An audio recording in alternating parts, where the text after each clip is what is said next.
Voici la fin de beaucoup de mon mari, mon combat. Je ne dis pas que pour tout le monde, mais il y a beaucoup de femmes là dehors. Mon mari, mon combat sur la bouche. Mon mari, mon combat dans la rivalité. Pas parce que ton mari, ton combat, parce qu'il est gentil, il s'occupe bien de toi, de tes enfants. Pas parce que ton mari s'occupe, te respecte. Pas parce que ton mari essaye même avant que ça ne donne pas. Il y a des hommes qui ne te rationnent même pas.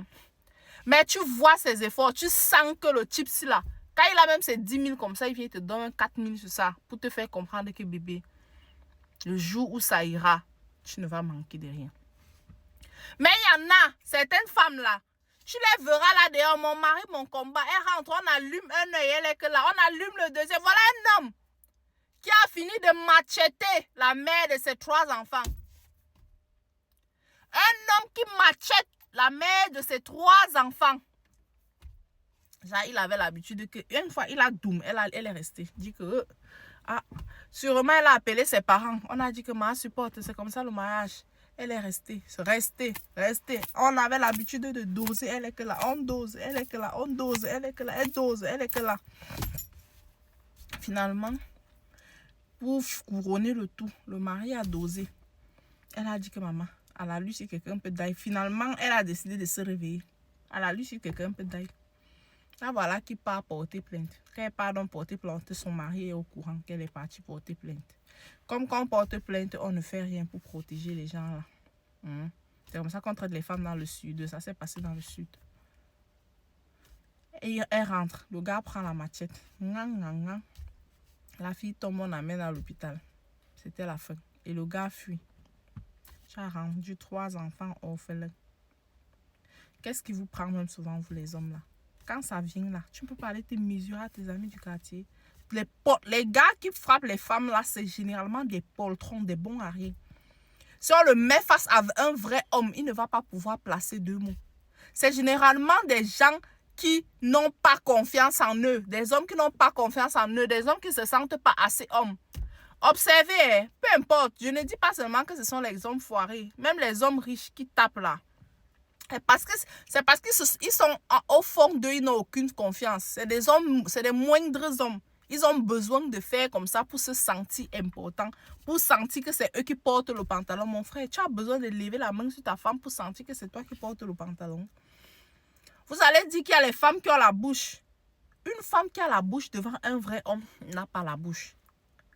Ton mari te regarde, ça dépend de comment ton mari te traite. Il y a des hommes, ils te traitent tellement bien que même quand tu veux allonger la bouche, tu dis que maman, ici là, il va encore allonger la bouche de l'homme d'autrui. C'est-à-dire que même quand il y a un vrai problème, même si le problème est lourd, n'importe comment, tu vas te rappeler de toutes les fois où tu te traites bien. Tu vas dire que papa, tu te mets même à genoux, tu te couches même comme mon père, pardon. Le problème, c'est qu'il faut laisser. Faut laisser. La faute aussi à nos parents. Je me souviens une fois, il y avait eu des problèmes avec le père de ma fille comme ça. Je pars chez nous. Je pars chez eux. Pas chez nous. Je pars, j'explique. Après, on dit que tant qu'on te rationne, tu es malade, on t'amène à l'hôpital. Ce que ça va. Tu restes, c'est ça le mariage. Elle dit que quoi, maman? Elle dit que quoi, maman? Donc, c'est parce qu'il est trop fin. Ou bien c'est parce qu'il ne peut pas payer mes soins. Donc, c'est ça le mariage pour vous ici. Hein? C'est comme ça dans beaucoup de familles. Tu vas rentrer chez toi, on va dire que tu as dormi sans manger. Tu vas dire non. On va dire que tu es malade, on ne t'a pas soigné. Tu vas dire c'est comme ça généralement, surtout chez nous les Bamileke. Ça s'est passé au centre, ouais, au sud. Mais chez nous les Bamileke, c'est généralement comme ça. Genre dès qu'on t'a nourri, on t'a soigné là. Le reste là, si on fait n'importe quoi de toi là-bas, tu dois seulement dire que papa, que quoi maman. Avant que tu ne fasses que rang, il a fait que rangas. Oui, laissez. Laissez. Je connais déjà ce que vous dites là, mais il n'y a pas de cimetière pour les célibataires, pour les divorcés, pour les non-mariés, pour les... Quelqu'un va mourir avant son jour comme ça. Dans les mains de quelqu'un, laissez tes enfants. Hein? Dans les mains d'un bras, d'un moindre homme. Dans les mains d'un moindre homme.